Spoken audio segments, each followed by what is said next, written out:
on page 77 here on Masechet Zevachim, making fantastic progress as we're exploring Israel and going to have an amazing insight over here on the daily page of the Daf Yomi, actually using my Jewish learning site as a resource over here.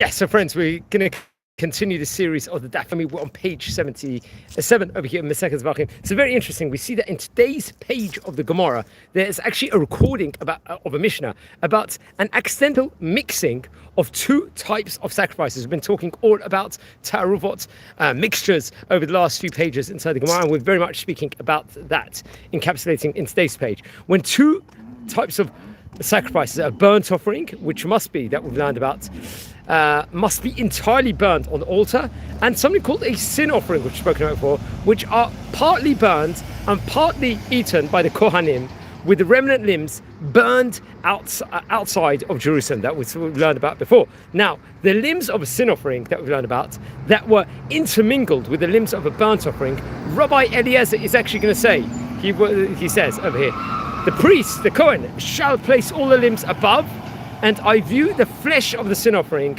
above as though it is wood over here.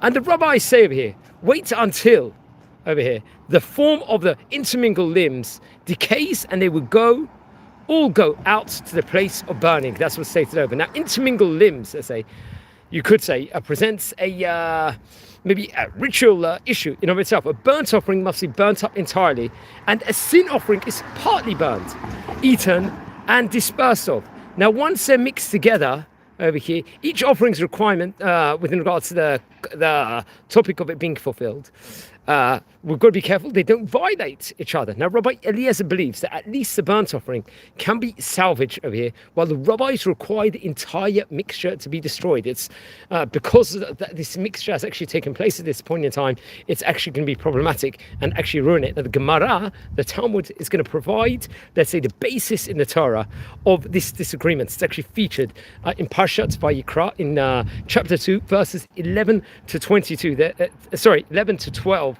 Those two verses will actually very much speak about it. They state, no meal offering that you shall bring to Hashem shall be made with leaven for you. Shall make no leaven, nor any honey, smoke.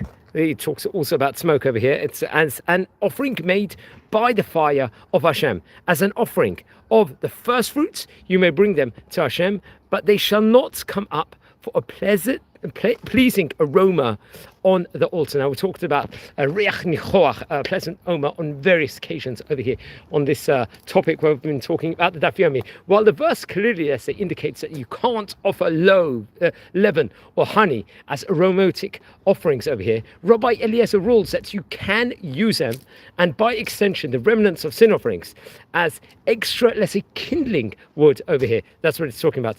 Thus, let's say, if a Kohen accidentally mixes a sin offering and a burnt offering upon the altar, the entire offering the question of, does it need to be thrown out or not over here? That's going to be something that they're going to grapple with over here. The leftover sin offering is considered, if it was altar wood at this point in time, to be burned up entirely with meat of the burnt offering, just like leaven and honey, which is spoken about very much, we were speaking about inside the verses over here. Everyone that's tuning in, welcome to our channel, and please subscribe to the channel, as we've got fantastic daily Talmud wisdom we are providing every single day here on this channel. Now, the rabbis are going to come and read the verses, let's say, exclusively.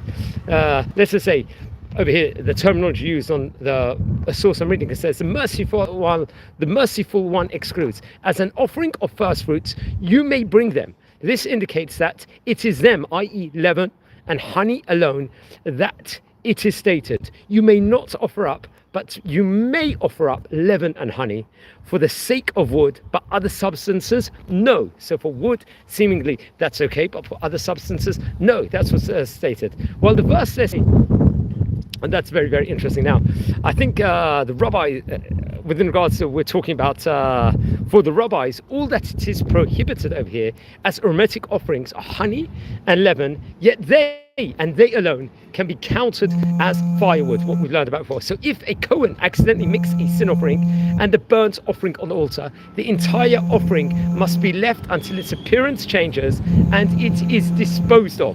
over here. Now, on the surface, this machloket, this disagreement about how to interpret these two pasukim in Vayikra from chapter 2, 11 to 12, yet given over here the fluid intersection of law, which we're coming about, and narrative in the Talmud, we can imagine a deeper dimension to this specific discussion which we are talking about. Now, a Cohen might easily mix up the, let's just say, the two different sacrifices in of itself. Destroying the entire mixture over here could incur a hefsed meruba, a financial loss, so that has to be taken in consideration. And force the Kohanim, and let's say the regular lay people over here, to make the offerings again. Given the spiritual and ritual potency of these offerings, delaying an offering might cause everyone involved a great deal of anxiety and anger, let's say directed particularly at the Kohen responsible for the mix-up. So Rabbi Eliezer approaches, let's say, this ritual mishap with an in-the-moment sensibility by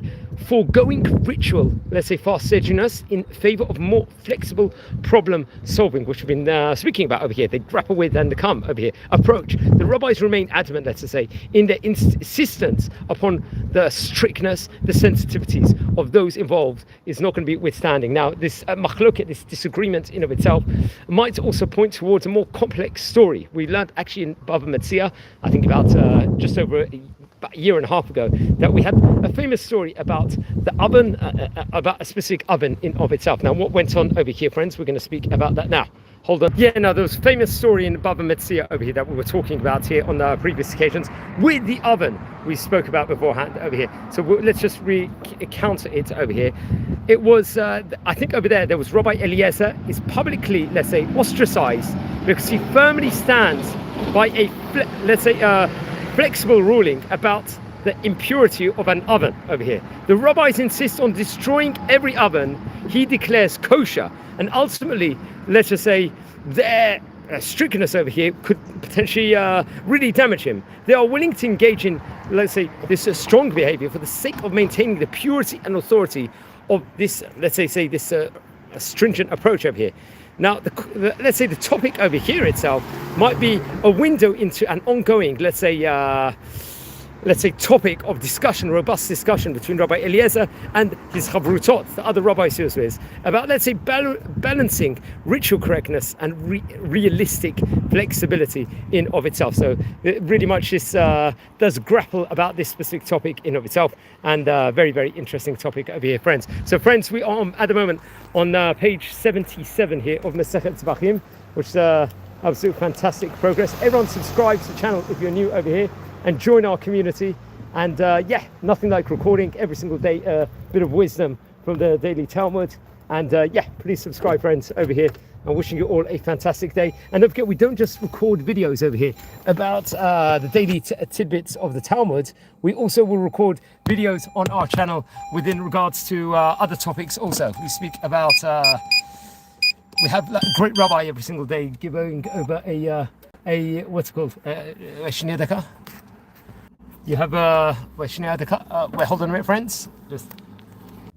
Yeah, so we do a lot of videos over here on this channel. Over here, we're recording with inspirational Jewish personalities every single day, where we get a tidbit of inspiration of you know, to, let's say, energize our day. We've got different great rabbis every single day that gives over a short idea that inspires people from, especially outside of Israel, to move to Eretz Israel, or to get inspired, or to get some chizuk. That's one of the projects that we're working on. One thing we also do, friends, at the moment, which we've done a lot of, are tours all over Israel. We've toured over so many places, especially in Jerusalem. We've done countless tours. We've toured Bet Shemesh, city of Bet Shemesh, which we're recording from at the moment. And when we do these daily Talmud videos, one thing we like to do here on this channel is to go to a different place every single day to get inspiration.